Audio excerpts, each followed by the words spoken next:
Hey, what's up, guys? It is Dan from FightWave, and today I am absolutely privileged to be joined by a regular on your FightWave schedule programming, somebody who, in my opinion, one of the greatest strikers the sport of mixed martial arts has ever seen, and more importantly, the NMF of the fight game, and somebody who is a beloved fighter by fans worldwide. I am privileged to be joined from South Carolina right now, Mr. Stephen Wonderboy Thompson. Wonderboy, thank you so much for your time, brother. A privilege to have you back on FightWave. How are you feeling, my man? Feeling good, and glad to be on with you, man. It's been a while, so it's always excited to chat with you, bro. Definitely. And first and foremost, I know you had a wonderful I hope that you had a wonderful 4th of July weekend. I know you were out in Las Vegas for International Fight Week and, just a lot of fun, it seemed like, on social media. How was International Fight Week and how was the 4th of July for you? Oh, it was awesome, man. Went on some vacation. It was like a vacation after a vacation. We were obviously in California to start the week off, out there doing the Street Fighter tournament that we had. I was out there as like a guest, player, which was a ton of fun. Very interesting. These guys are amazing. Then went straight from California to International Fight Week. Got to hang out with some other UFC fighters, fans, Chris Weidman, whose family. We had a great time.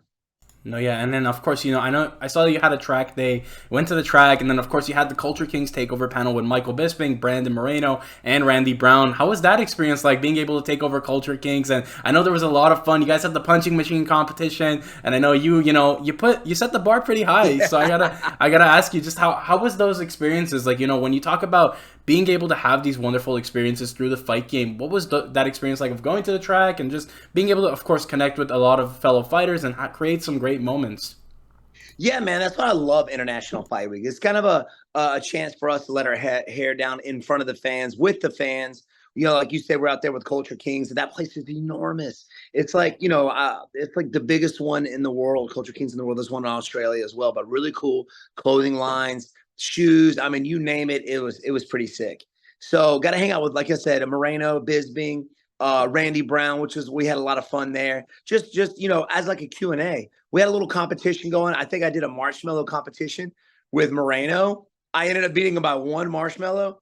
And we had the punching bag competition, which was a lot of fun too. So I think I broke the record on that bad boy. So it was fun. It was a good day, but it was full. I mean, the week was full of just experiences like that. Went to the racetrack. Me and Randy Brown, we took the cars and put them through the its paces, the limits. It was a ton of fun, man. And that's why I love International Fight Week, because we get to go do stuff like that, and not just with other fighters, but we're hanging out with fans all day, kind of giving back. We go out there and we put it on the line for these guys, and they spend their money, their travel to come and see us perform, and we're just kind of, it's a cool way to give back and hang out with them. Absolutely. And when you talk about just even being able to meet up with other fighters, great friends, great, rivals in the past, and just being able to connect with a lot of fighters that, of course, you've been around with, through your come up and through your journey. And then, of course, a great event to kick off or, to cap off the weekend with Alex Pereira versus Yuri Prohaska. I know you did a breakdown on your channel. And congrats on 500K. Last time we spoke, you hadn't hit 500K just yet, but then you broke the milestone. You've been smashing it on the YouTube. I got to link that breakdown in the description down below. But, of course, a massive event. And I want to get your thoughts real quick on just, you talk about the growth that a guy like Alex Pereira has had. I know you came from a kickboxing background as well into mixed martial arts. And then Alex Pereira, of course, infamous kickboxing background and rivalry with Israel Adesanya. The kickboxing guys have been carrying MMA as of late. I got to ask your thoughts on just that fight and seeing the growth that he's had in the sport in such a short amount of time.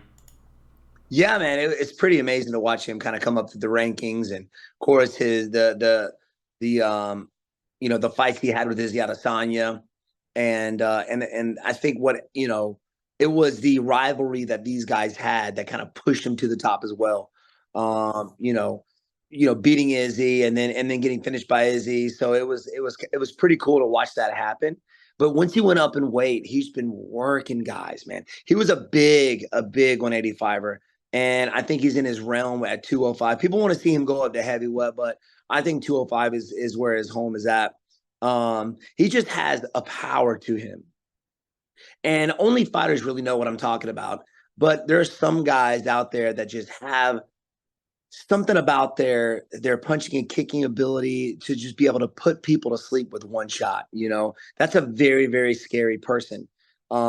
even without skill, but with a guy that's as skillful as Alex Pereira, this guy is unstoppable. And you showed it. He showed it this second fight with Yuri Prohaska. Prohaska couldn't find his range. He couldn't find his rhythm, and Alex Pereira was just walking forward, man, has put him through his paces and pretty much ended up putting Europe Prohaska in a box. He had no idea what to do, couldn't take him down, couldn't outstrike him, and he got, like you said, got put to sleep. So it was a phenomenal performance by Alex Pereira. So it was pretty cool to watch, to be able to be there and see it live was just, the icing on top of the week.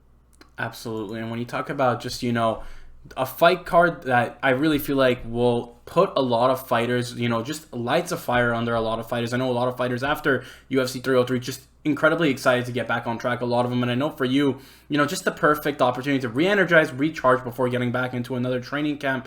And I know you mentioned, fight news coming up. I don't know how much you can disclose on that. But more importantly, before we get into potential fight news, it feels like for you, Wonderboy, you're in a very unique predicament when you talk about just a lot of options right now for you. Of course, at UFC 303, you had Michael Venom Page and Ian Gary, a fight that I know a lot of fans have talked about, the winner of that prospectively facing you, or, just a slew of options, whether I know the Kamaru Usman fight's been talked about, the Wonderboy, or not the Wonderboy fight, you are Wonderboy, but, Ian Gary, Michael Venom Page, Colby Covington. It feels like the options for you right now in this stage of your career are endless. Talk to me a little bit about assessing those options and just the division as a whole right now from your perspective.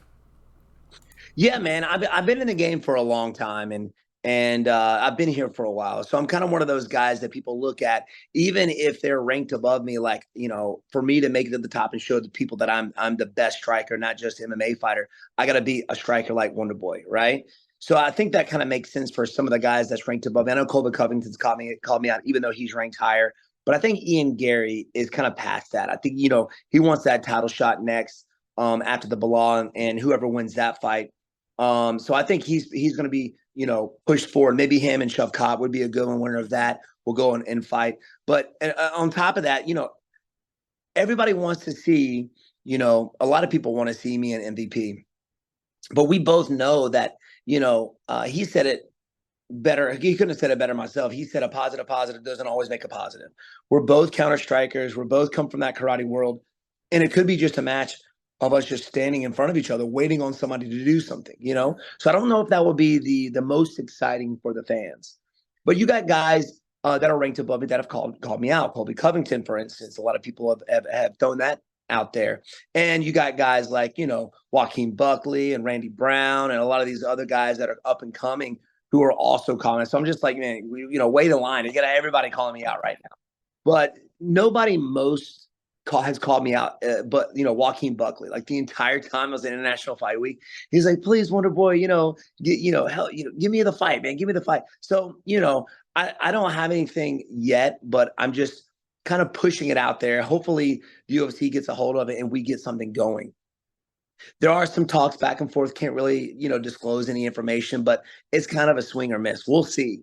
But hopefully I'll be finding something out within the next few weeks. If and get something scheduled, and we'll let everybody know. But at this point, I'm back in training. I'm training hard. Of course, I'm always training, but you know what I mean. Trying to get the body feeling right. And getting back into it, getting the body in shape, so I don't have to get in shape during fight camp. So late September, early October, maybe November is kind of what we're looking at right now. But we'll see, man. We'll see. No, yeah, I love that answer. And, when you talk about just, keeping the body right, and of course, so many options, it feels like everybody wants a piece of Wonderboy right now. Everyone's calling out Stephen Wonderboy Thompson and they just want that fight. And I feel like there's so many fights, like you said, styles make fights, and not a lot of people want that MVP fight. You and have kind of broken it down and said not really maybe the most exciting fight on paper. But it feels like just right now, when you talk about you at this stage in your career, I feel like the one thing people aren't talking about enough is just how well your longevity in this sport has been, in combat sports as a greater whole. It feels like you're not in that conversation for one of those guys who has just maintained his body at the highest level and is able to really continue to fight at that high level. What do you attribute this longevity to being able to fight and stay youthful. I gotta say, you don't look a day over 25. You know, you look like a young Elvis Presley, and I know, you know, just really one of those guys who's really taken good care of their body and has been able to maintain that high level of fighting. What do you attribute that longevity to? Man, I mean, two things. Obviously, it's my style, the way that I fight, right?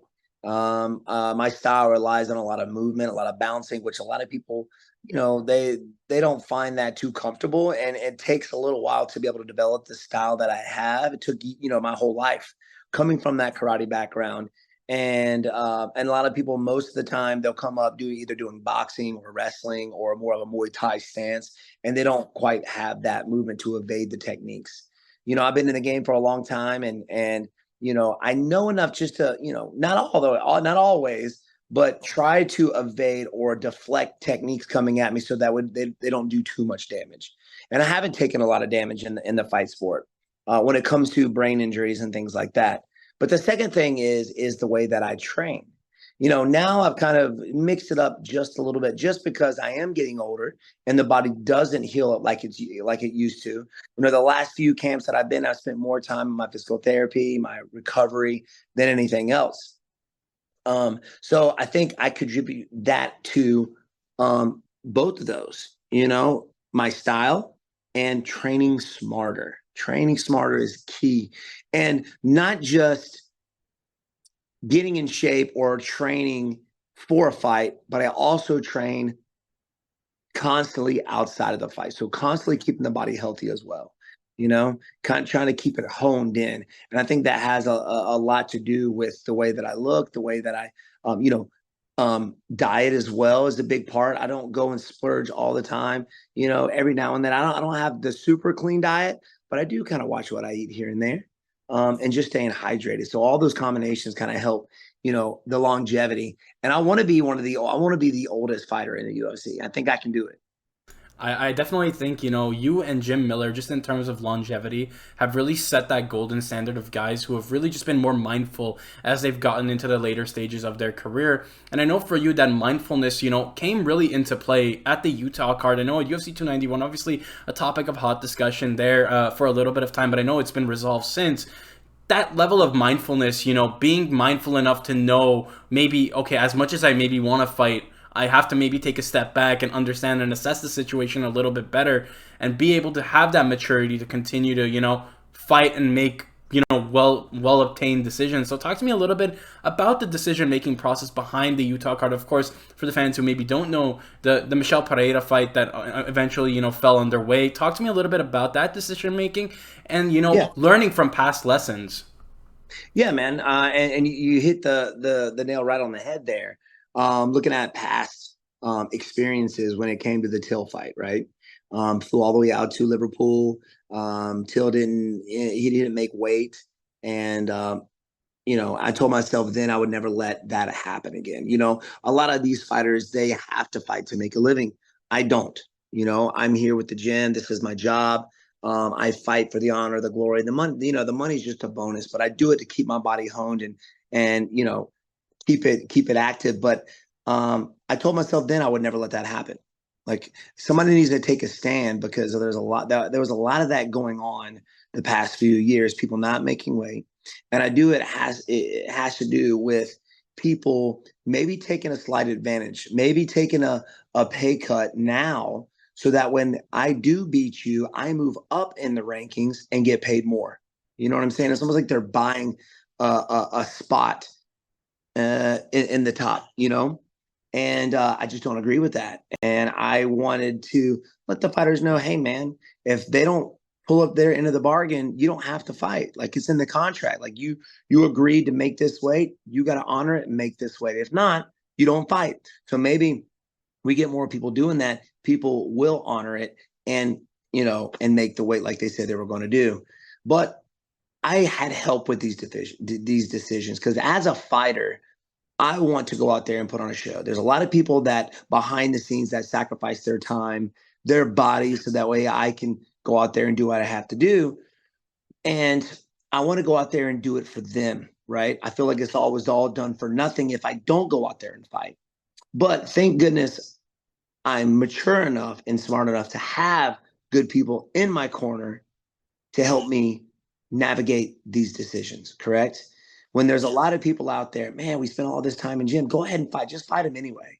You know, you don't need that. You got to make the smartest decisions you can. And sometimes us fighters, we don't. We just want to go out there and make people happy. But thank goodness I have a good team behind me to help me make the right decisions, and and to stand by me and by me as I do make these decisions. Because there was a lot of people that didn't agree with the decision that I made. There was a lot of people that did as well, and they had my back. So you got to have both, man. No, yeah, and like the sword in the back kind of prefaces, some fighters love to live by the sword and die by the sword, but Stephen Wonderboy Thompson, you live by the code and the martial artist code. And, when you talk about a guy in the sport that has really kind of revolutionized the karate style of fighting. And, when you look at, I know last time we spoke about karate combat, and at that time, it didn't feel like it had the buzz that it does now, where now it feels like karate combat has pretty much catapulted into the MMA mainstream audience. And talk to me a little bit about, you look at the growth of karate combat. It's evolved from the sport of karate evolving from kind of like a point fighting style to a more kind of fan friendly style with the pit and what they've been able to kind of do in revolutionizing the sport. What are your thoughts on karate combat right now and just the growth that it's had? Man, it's growing like crazy. They got a good team behind them, I think, to help with the social media aspect of it. And nowadays, that plays a huge part in growing your company, your business, is social media. So you got a good team behind Karate Combat to help catapult. And they're smart about when they hold their shows. For a while there, I saw anytime there was a UFC event, the Karate Combat was like the day before in the same area. So they're pulling from that UFC crowd, I do believe. And I don't know if that was their game plan, but I was just kind of putting two to two together. And you had a lot of UFC fighters showing up. And now you have a lot of retired UFC guys who are going to Karate Combat, bigger names to help catapult them to that level. And the excitement is just amazing, right? You don't have the guys to go out there and just wrestle you. And people don't want to see that. Fans want to see striking. They want to see knockouts. For instance, the James Vick knockout that you saw, the switch kick, it's full of knockouts like that. And that's what people want to see. They want to see those crazy knockouts, not just two people just laying on each other out there, So, and then I think that kind of pulls from just the regular Joe Blow who doesn't really know about the ground game. They just see people out there kicking and punching. Oh my God, this is exciting. So they're not just doing the striking as well. They do. They pull big names for grappling matches as well. But you know what you're getting into, right? You know that, all right, we got a grappling match. I'm going to see this. And then the rest of the show is going to be nothing but knockouts. So it kind of pulls from both groups there. And it's an avenue, not just for karate guys, but retired, MMA fighters who don't want to do MMA anymore. I want to go more of the striking route and the grappler. So it's growing tremendously, and having all those three together, it's just amazing. Very smart idea for sure. Absolutely, I love the inclusion of the pit and just overall the concept behind them. What they've been able to do with the marketing has been unreal. And my God, that James Vick knockout that happened the past week, probably one of the most devastating knockouts I think I've ever seen. Period. Yeah, man, I felt so bad for James Vick because, and when he was in the UFC, he was put through some brutal knockouts as well. So I hope he takes some time off and just to heal up because, man, you could tell his opponent didn't realize the damage that he caused, just because I know he felt really bad about what happened, but as part of the game, man. And that's what makes Karate Combat so exciting, I think, is because of you got knockouts like that. They allow ground and pound, which is more like a street situation, right? Because 99.9% of the time in a street situation, you're going to end up on the ground. So they do allow, like, I think it's 7 seconds maybe of ground and pound. So I think that's super exciting as well. A lot of guys are doing, kicks off the pit wall. They're throwing submissions up in the grappling matches off the pit, flying triangles. So it's just super exciting to watch. Definitely. And Wonderboy, I want to, just first and foremost, thank you so much for your time, brother. It is always a privilege and an honor to speak with you and pick your brain as one of the, I think, best strikers that this sport of mixed martial arts has ever seen. And I want to ask you just on one final note. Of course, the options are endless right now, but I would be remiss if I did not bring up the remarkable journey that you have had alongside both your father, Ray Thompson, and of course your brother, Tony Thompson. It feels like when you talk about a story in mixed martial arts, there is no better feel-good story than a story of a family that is going through the sport, the ups and downs, and is able to really make the most of this journey and leave a lasting impact. What has it been like for you to be able to have that legacy alongside your father and brother? And what is your message to the Wonderboy supporters at home? Well, I wouldn't be where I am if it wasn't for my family. You know, my mom plays a huge part in every aspect of my life when it comes to, you know, meal prepping. She runs the school here, her and my aunt, and it's a full family run business. My brother, my dad, you know, social media wise, my brother has got my back. He helps me 100% of the time. He is my social media guy, but he also helps me in my camps as well as a big sparring partner. My dad being you know, there every step of the way through my entire fight career, but not just inside, but outside as well. So it's great to be able to, you know, just be with my family constantly. And nowadays, you don't see a whole lot of that in the world today. And I think the world is missing that. You know, everybody thinks whenever we're old enough, we should just go our separate ways, and we lose touch with our family. And there's nobody that has your back more than your family, right? And family being either blood or people that you grew up with, it doesn't always have to be blood. You know what I'm saying? So to be able to have that in my everyday life it's amazing. I love them, and I wouldn't be where I am today if it wasn't for them. And for everybody out there, all the Wonder Boy fans, I just want to say that I love you as well, because you guys have been there every day, every step of the way, the ups, the downs, the wins, the losses, and you guys still stood by me every step of the way. So I really do appreciate it from the bottom of my heart. Definitely. And, you know, Wonderboy, thank you so much for your time. An amazing note to end on. And I cannot wait to see what the future holds for you. I feel like truly the best is yet to come. There's so much exciting fights that you could be a part of. And I cannot wait to see what's next for you inside and outside the octagon. So thank you so much for your time.